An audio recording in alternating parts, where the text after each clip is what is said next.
Hi everyone. Degree second year third sem. నాకు question number 10లో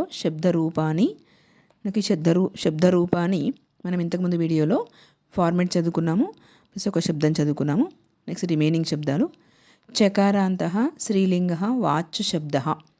చకారాంతః స్త్రీలింగః watch శబ్దః. ఈ watch శబ్దం మనకు శబ్దంలో వచ్చేసి వాక్ అవుతుంది. ఓకే, ఈ స్త్రీలింగ శబ్దం మనకు ఒకటే ఉంది ఈ సెమ్లో, కాబట్టి ఈ వాచ్ శబ్దం కంపల్సరీ ఎగ్జామ్లో వస్తుంది. ఫస్ట్ మనం విభక్తి చదువుకోవాలి. ప్రథమ విభక్తి, సంబోధన ప్రథమ, ద్వితీయ, తృతీయ, చతుర్థి, పంచమి, షష్ఠి, సప్తమి. నెక్స్ట్ ఏకవచనం, ద్వివచనం, బహువచనం. మనకు సేమ్ ఫార్మేట్ ప్రకారమే రాసుకోవాలి. స్త్రీలింగ శబ్దమైన ఫార్మేట్ ప్రకారమే ప్రాక్టీస్ చేసుకొని రాసుకుంటే సరిపోతుంది.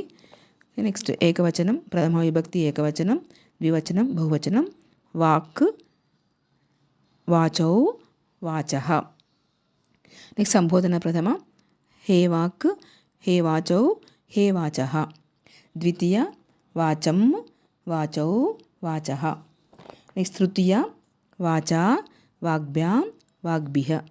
చతుర్థి, వాచే, వాగ్భ్యాం, వాగ్భ్యః. పంచమి, వాచః, వాగ్భ్యాం, వాగ్భ్యః. షష్ఠి, వాచః, వాచోః, వాచాం.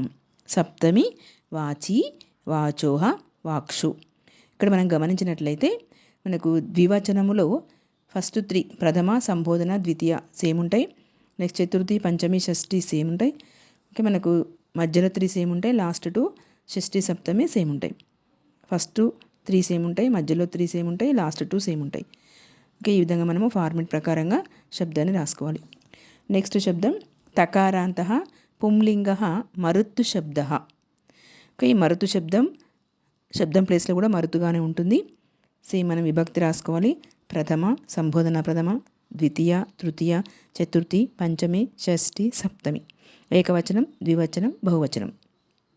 నెక్స్ట్ ప్రథమ విభక్తి ఏకవచనం, ద్వివచనం, బహువచనం. మరుత్, మరుతౌ, మరుతః. సంబోధన ప్రథమ, హే మరుత్, హే మరుతౌ, హే మరుతః. ద్వితీయ, మరుతం, మరుతౌ, మరుతః. తృతీయ, మరుతా, మరుద్భ్యాం, మరుద్భిః.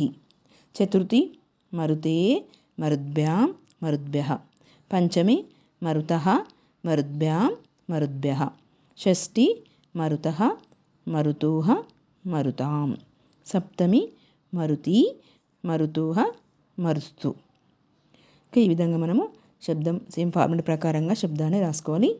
ద్వివచనంలో పైన 3 సేమ్ ఉంటాయి, మధ్యలో 3 సేమ్ ఉంటాయి, లాస్ట్ 2 సేమ్ ఉంటాయి. ఓకే, ఈ విధంగా మనం మరు శబ్దాన్ని ప్రాక్టీస్ చేసుకోవాలి. నెక్స్ట్ తకారాంతః పుంలింగః భగవత్ శబ్దః. తకారాంతః పుంలింగః భగవత్ శబ్దః. మనకి ఈ శబ్దం ప్లేస్లో భగవాన్ ఉంటుంది. నెక్స్ట్ విభక్తి రాసుకోవాలి. ప్రథమ, సంబోధన ప్రథమ, ద్వితీయ, తృతీయ, చతుర్థి, పంచమి, షష్ఠి, సప్తమి. విభక్తి అని మనం పైన రాసుకొని కింద విభక్తి రాయకపోయినా సరే. ఓకే, నెక్స్ట్ ఏకవచనం, ద్వివచనం, బహువచనం రాయాలి. ప్రథమ విభక్తి ఏకవచనం, ద్వివచనం, బహువచనం.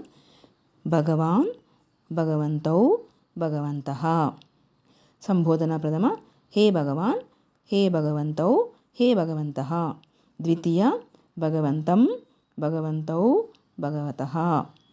నెక్స్ట్ తృతీయ, భగవతా, భగవద్భ్యాం, భగవద్భిః. నెక్స్ట్ చతుర్థి, భగవతే, భగవద్భ్యాం, భగవద్భ్యః. నెక్స్ట్ పంచమి, భగవతః, భగవద్భ్యాం, భగవద్భ్యః. షష్ఠి, భగవతః, భగవతో, భగవతాం. సప్తమి, భగవతి, భగవతో, భగవత్సు. ఓకే, ఈ విధంగా మనము ఫార్మేట్ ప్రాక్టీస్ చేసుకొని శబ్దాలు ఈజీగా రాయొచ్చు. ఏ శబ్దానికైనా ఫార్మేట్లో ఉన్న వర్డ్స్ మనము చివర యాడ్ చేయాలి. ఈ విధంగా శబ్దాలు నేర్చుకోవాలి. ఈ వీడియో మీకు నచ్చినట్లయితే లైక్ చేయండి, షేర్ చేయండి, సబ్స్క్రైబ్ చేయండి.